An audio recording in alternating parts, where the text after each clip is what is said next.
spiritual maturity. Let's say I want to scratch over here, and I scratch it like this. I mean, you can't get it like this. Would that be wise?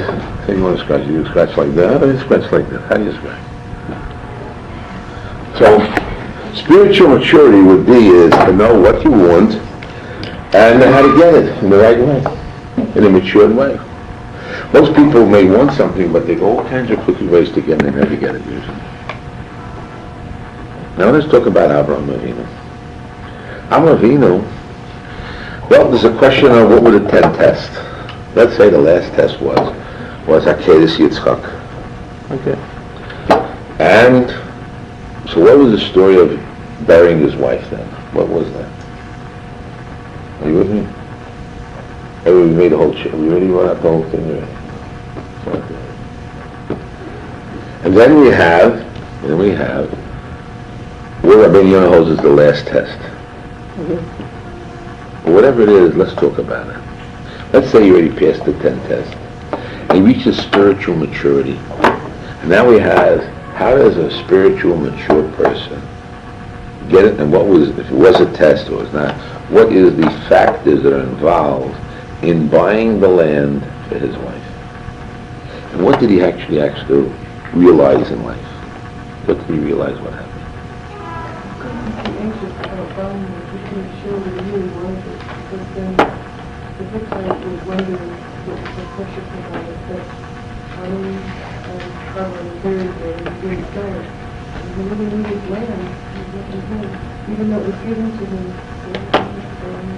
So how did he get it? If it's worth so much, nobody sells. If I had a Rembrandt, I would never sell it. It's what? He kind of fed it to him. He fed the idea to him. He fed the idea. They sell it, don't sell. They know. They're not stupid. He knows what 400 coins over La Socha was. He knows all about it. He knows all about money, right? Mm-hmm. You know, so why would he sell something he doesn't want to sell? That's what we're going to talk about. Selling something he didn't want to sell. And Avraham has to buy something he really shouldn't buy.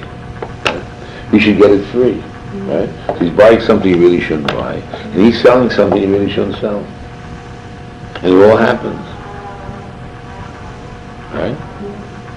Well, that's going to be called, and he understands how the nature of people work, and that's going to be called, from our point of view, a spiritual maturity of understanding. Because at the end, although he has the promises, and Hashem promised him to give him the land, and he had a fight over with Lot's workers. That Lot said the land is promised. It's like using it now, and if we can use the land, and I'm going to say no. It's only a promise. It'll be in the future, not now, right? And therefore he knows, and he's living that way of the future. Now God promised him the land, and how does he get the land? That which God promised, how does he get the land? A very smart business, psychological way how he gets the land. He works all kinds of psychological ways to get the land. And after the promise, what kind of land does he get? He gets for burial. How are we supposed to get Israel for? Life, vibrancy, excitement, spirituality, holiness. And what does he get at the end? He's getting the land as burying the dead. Is that what he really wants? The land for the dead? Okay, again, for the dead, he has to, that's giving honor to the alive. But when God's not giving you the land, he's talking about his future for his children, his grandchildren, that they'll have a place of special, a holy place. The children be grown up properly, to be Talmid Chachamim, Yirat Shamayim. That's what he wants, about a holy land. Give out holy feelings, holy vibrations. And he gets this, okay, he gets a relic of historical, spiritual value. He buries his wife, but, okay. And then he has to realize this is called an ongoing process. His process never ending. After he finishes the 10 tests, he has this burying his wife, and then he has to marry off his daughter. What's going to be? I mean, it's never-ending story. Everything I'm a tzaddik, and at the end I'm a winner. I want to get my stamps. I want an old age. You want to what? Yes, to recline and get nachas from children and grandchildren, right? And Avraham probably, what? I don't know, we're talking about it now. It goes on and on. It goes on and on. Doesn't end, it doesn't end. If it ended, it just has periods of time where you have happy moments. Weddings, and bar mitzvahs, and a little nachas you get from your daughter here smiling with you. Those are things you have to get nachas from. Who knows about the other things? How much, that's why they say, in life, this world cannot be the place where you get rewarded, because if you look at all the good and the bad, there's more bad than good, so you can't say this is the place of reward. You have to say you give your nachas and joy. You want to tell her in French? Go ahead. Please. What did the commentary say? The commentary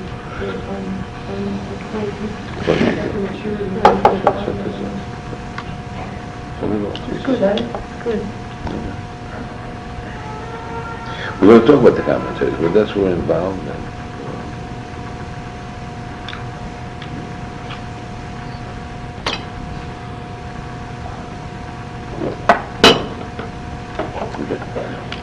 So now we're talking about Avinu.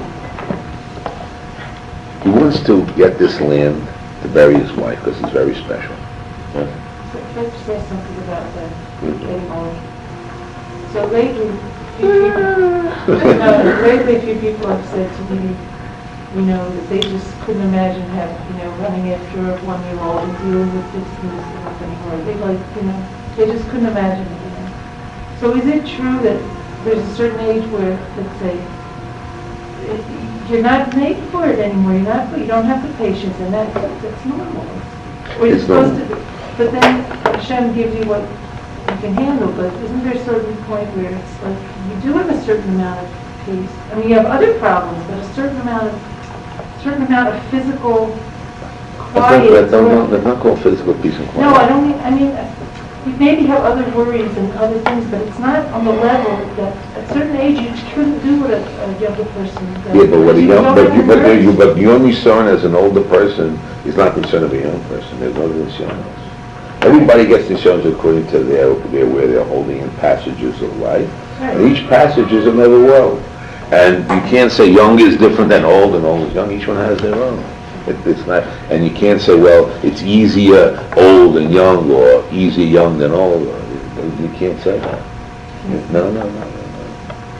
Although we say Baruch Shepatrani, in a way, there's a relief, but there's other problems starting again. You got to be careful there. Weddings, money. And they say that when a girl gets born, the mother is not so happy. Why? The boy is born, they're happy. Marshall explains when a girl is born, the parents always have to worry about the girl. If you get married, maybe she got a divorce, husband won't treat her right, all kinds of problems. Her hands are on the lower part. The boy's part is higher. So every time a girl's born, even though they're married, you don't worry about your married daughters. Of course you do. You don't worry more than the married man. Yeah, take care of himself, okay. But the married daughter, you worry more than the married man, the Mashua says.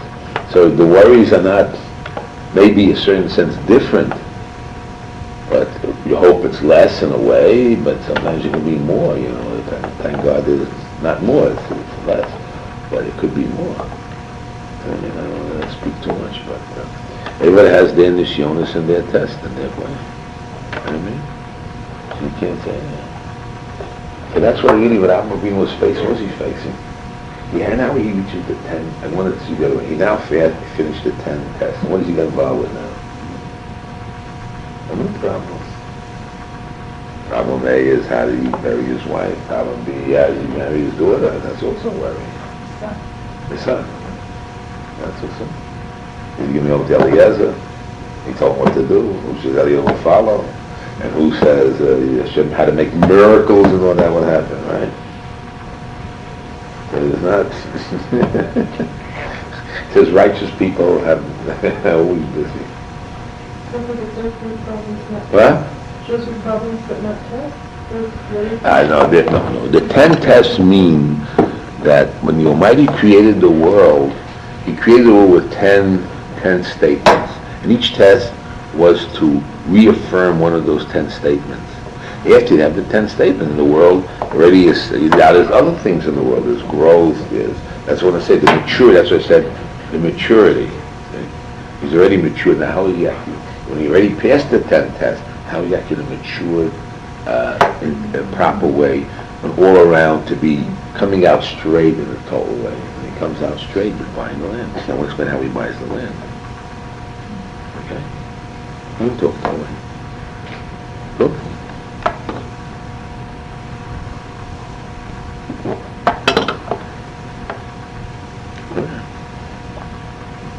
How does he buy the land? Well, there's a question where she died. I mean, we know she died near Hebron, but how'd she get to Hebron? This was in Beersheba. Well, there's a lot of problems. Ramban and Rashi, what it was.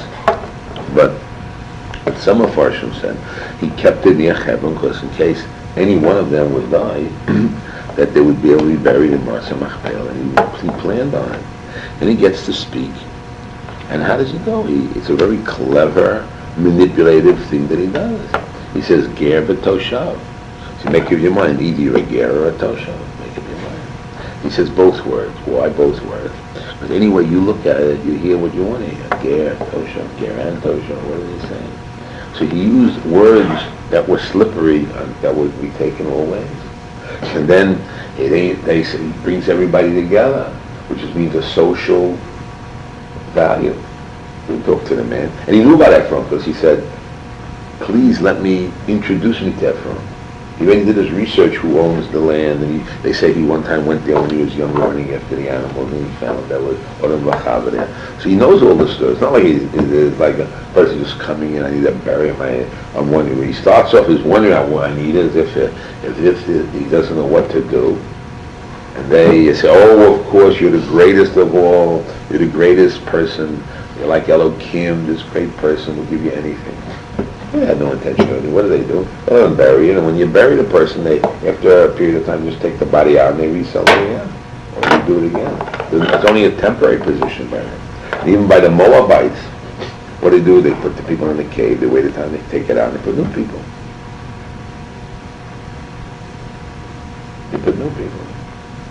After so many years, they put new people. That was by one country. And we're talking about bringing the bodies from there to Israel. And they sell their plots of land for $24,000, $100,000 plots of land for that. Not like here. $100,000 plot. They put one on top of the other, and eventually they destroy the bodies. They want the bodies out. That's in Yeshiva. Mm-hmm. I'll tell you where it was, $100,000 a plot. I'll tell you where it was. Hong Kong. The Jewish cemetery is $100,000 a plot. And there's one on top of the other. Not even a full plot. I asked them to move the bodies to Israel. They didn't want. The Chinese are. Anyway, so a lot of people, they put bodies and they take the bodies out. What's the problem? Then why not? You offer everything naked, they don't have to fulfill it for all kinds of ways. Now, Ravina, what does he do? He bends down to them. Here they just told you the greatest of all that he bows down to them. What is that called? That's called pacing. Pacing means that I want you to agree with me, so when you walk the same way, or sit the same way, eat the same things, so therefore you're lining up with the person, somehow your wavelengths and his wavelengths come together.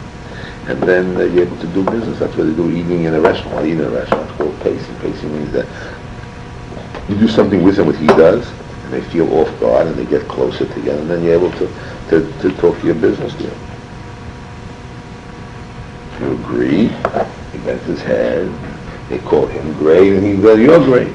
The bends his phone, he's great, and then you're great. And that's called pacing. And then they're working together. They're both saying false things anyway. You're the greatest, and he bends down to him, yeah, no, you're the greatest. And he says, what's a little bit amount of money? I'm going to give you full money for this little plot of land on the corner. As if it's nothing. He says, I'll give it you free. And then he says, money. He says, I don't want your money. He says, please take my money. What's that again? Pacing. That's how business is done. very cleverly done, understanding human nature, and they're trying to sell something, I told you, which they don't want to sell. And he has to buy something which he shouldn't be buying. He should be getting it free. Everybody's feeling it's a raw deal. He has to win at the end. Even though God promised them all the wonderful things. What happens is at the end, he brings the money. And we know when you show money, it's niv halahon. People get nervous to see money there. Get excited, they lose their balance. It's called niv halahon. Niv means you get nervous, excited of money. When Lavan heard that Eliezer there with money, he ran out quickly. He wanted to see about money. Your daughter goes out with a rich guy, millionaire. Wow, right away the money changes hands. Or Talmud Chacham, that's all less money. Money is whatever, maybe. I had my aunt all of a shalom. My aunt Lillian gave me money when she died. So she went out with this rich guy, and this guy, and he wasn't Jewish, and he wanted to marry her. And she said, no, you're not Jewish, I like you, but I can't. My father's against that. So he says, and if I was a millionaire, I bet you'd find a way. My aunt told me that. And she said, okay, I'm a millionaire, I can't do my father. She loved her father was my grandfather. She didn't do it. That's what they say, if I'm a millionaire, maybe things will change. But the answer is, people are niv halahon, they get nervous when it comes. She brought out the coins, he showed them the full big coin. And he made the deal. You have a deal. So without seeing the money, it took one price. When you get the money to the best time, you put money on the table, so the price goes down. Should be going down. That's called niv halahon. What? Why is money so exciting? Is it just taiva? I mean, what is it? Why is it? I'll tell you. Let's say you're now in America before the pilgrims came. You wanted to buy some wapama, these little things. Or you're down in the Peloponnesian Islands and you want to buy something. They bring out these shells. And each country has values. The diamonds and the gold doesn't have any value to them. They call it one of these glittering things. Or these rocks. There's no value. Whatever has value to them has meaning. We have to be a society, and that has value, status, whatever it is. In Africa, they have these marks and this, or in the Sephardic, you have these colored hats, whatever. That means status or something. In France, they have the Legion, the Legion Award, the Red Legion. Well, that's the greatest thing any Frenchman can have, and they walk around with it like $1 million. You look at it, you know what they got, two red marks. It's the world, you know who I am. Now, so now what makes it valuable? Well, we are social beings.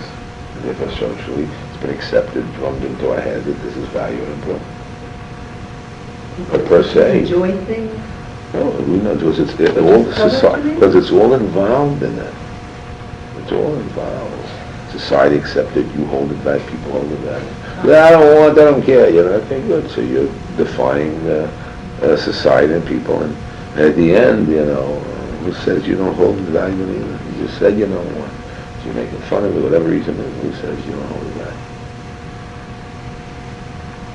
The society holds it back, people hold it back. But that's not important. The important thing is that he offers the money, and then he has to bow down again to him, he has to talk sweetly. And they're liars and cheats, and he's also playing the game with them. At the end, he succeeds to persuade them to do something they don't want to do.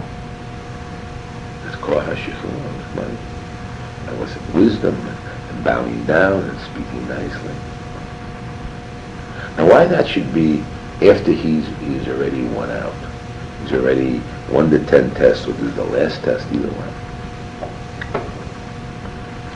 Because it's again the whole story. In order to be able to persuade something to do somebody what he really doesn't want to know, but at the end he wants to do it at some level, otherwise he won't do it. And he gets rewarded, everybody, in front of everybody. Ephraim says, I'm going to sell it to you, and he gets all the covet and the honor on the spot without even giving him, he gets all the honor. If he doesn't give him, he gained the now. this sensation in the newspaper, and everybody clapped, and they knew he's the person who was watching him. So he got all the honor and all the pleasure at the moment, whatever he wanted. But why should he sell it there? He'll give it to him and get it back, he'll find a way out. But in the end he sells it. Now maybe he knows that it comes from Hashem, because to have it happen is a hard thing. He's selling something he doesn't want to sell. He thinks now it's really sold. And at that point, he used all the powers of persuasion, of understanding human nature to win.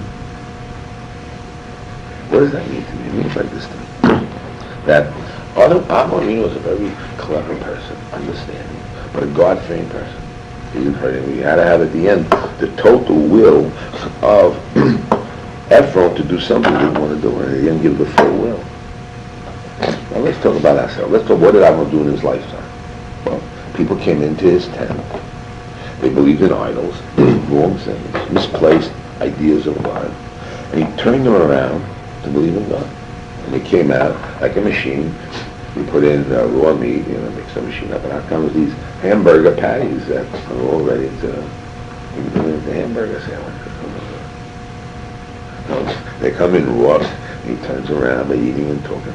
Then they make brachas and they decide they want to join the organization, be inspired by Avraham with enthusiasm. They want to join the organization, they really want to spread the word of God. Coming into Avraham's house, he was able to convince people to do what? Get rid of their tithes, their lust, their covet, and to turn them around to give that up and be God worshiping. That's a big thing. She was a master. Come eat the food and I'll give you and say a bracha. So the guy makes a bracha and he goes out. But he didn't get converts. He didn't make a bracha and he got the sandwich immediately. But does he get people going to his organization? I'm going to be his Megaya, the men and women who are the women. To belong to an organization, idea, a movement, a movement called Avinu and Sarah's movement of believing in one God. So they knew how to handle it. If it was just one person, it's okay. They met a certain type of person that falls into line, weak personality. This type, but they bring in thousands. You know what I mean? That means they have a movement. They have an understanding how to do it, what to do, a method, a system. They understood human nature.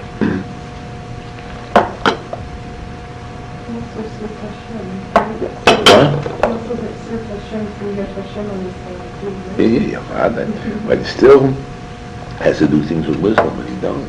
You see how he buys the land. How he buys the land. But he figured a way to do something which at the end is what they were happy with. Because down deep is a magic word called core, C-O-R-E. What is your core belief in your subconscious mind? What do you really want to do in your subconscious? Not with your conscious, what your subconscious mind. So, the answer to the core belief of a human being is to worship God. It only has to bring it out from the inner fibers to bring it out in the open. And there are loads of forces that are pushing you different ways. Avraham was able to bring out those core feelings and get rid of all these games and history and stories what they're doing and bring out the core feelings of believing God and going with God. And the same thing with Ephraim at the end. He got Ephraim too, because the basic thing in the business to make money, and he made money out of selling the property. Now usually when you sell something you don't want to sell. You may want the money, but you don't want to sell this one object, you don't want to get money. They say usually the seller is sad and the buyer is happy. So here, the buyer got happy because he got so much money, he got honor. In the end, he was happy to sell. Only he doesn't want to sell. So he's able to translate people and turn them around and make them spiritual, holy, and do the right things. Just think that Ephraim's now in the Torah. Did he win? But he missed the Vav, okay. But he's in the Torah. Is my name in the Torah? Sure. In Hazinu, everybody's name is there, but not exactly on the front page news. And Ephraim's on the front page news. He did something right, did something good. It's not this the other way around. How are we going to convince ourselves to worship God even though we have the Yetzer Hara? That's our problem. How are we going to be an Amravina to ourselves, to our nature, to our children? We're okay. To our children, other people, how are we going to make them go in the right way, educate them, persuade them to come out and get the result that you want? How could you be a leader for yourself, for your family, whatever you have to get the result? Educate, to train yourself, Use Amravina, master. Even though he was promised, does he give up? Is he tired? No way. Because he already has the formula what to do. He knows he has to please God and do the right thing. And he doesn't understand why or what, but he does it. Because he has this goal in mind he knows about.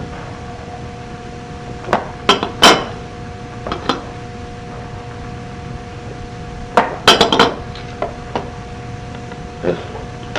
So we see that after 10 tests, it's not like Avraham didn't become like a saint. Less practical and more involved in he was able to be this businessman and to be like The spiritual giant to get what he needs to get. Right, and though it's physical, his goal was spiritual. For his wife, he wanted a spiritual place for his wife. He was able to be more effective. That's right. I like that one. More effective after the 10 tests. Yeah. Like nowadays, if we were looking, let's say, for politicians or somebody who would be very effective for us, so you would want the Talmidei Chachamim to represent but the religious people. But then you want to be effective in a spiritual one. So when he got that physical land, he got spiritual. When a regular person gets physical, it's physical for physical. And then here you're getting you do physical things to get that spiritual. And down deep, I bet you, Ephraim knew the value of the place. And had a chanachah, but he said, okay, but money, I want the money today. But he did give it up in a way to somebody who's a spiritual person. I can't handle that spirit, I'll give it to the spiritual man, but I want money for it. He knew he was going to give it to the spiritual man. Isn't that what Esau did to Yaakov? He said, I can't handle this. That's right. At the end, he sees spirituality. He sees the spirituality of Avraham. He sees Elohim. At the end, he says, okay, really, you're worthy. I'm not really worthy for really give it up, but at least give me my pot of porridge. At least let me feel good about what I'm doing. And put it in the Torah, because I want to be part of that spiritual thing. But I still leave my part. I won't give up my part. I'll take a substitute, which is money. He definitely wants to be part of a spiritual thing. He realizes that there's a higher force and so is a greater thing than him. And they deserve to have the place for himself, but he takes money for him. So just want to ask, if there's a lot, if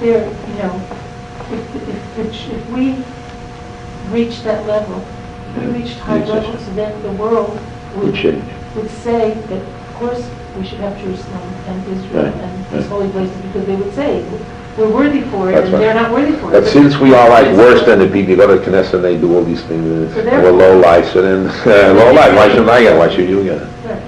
But if you would be spiritual people and be holy, what would happen? So everybody would admit it. That's the plan. Okay, girls, I have to run. That was another plan.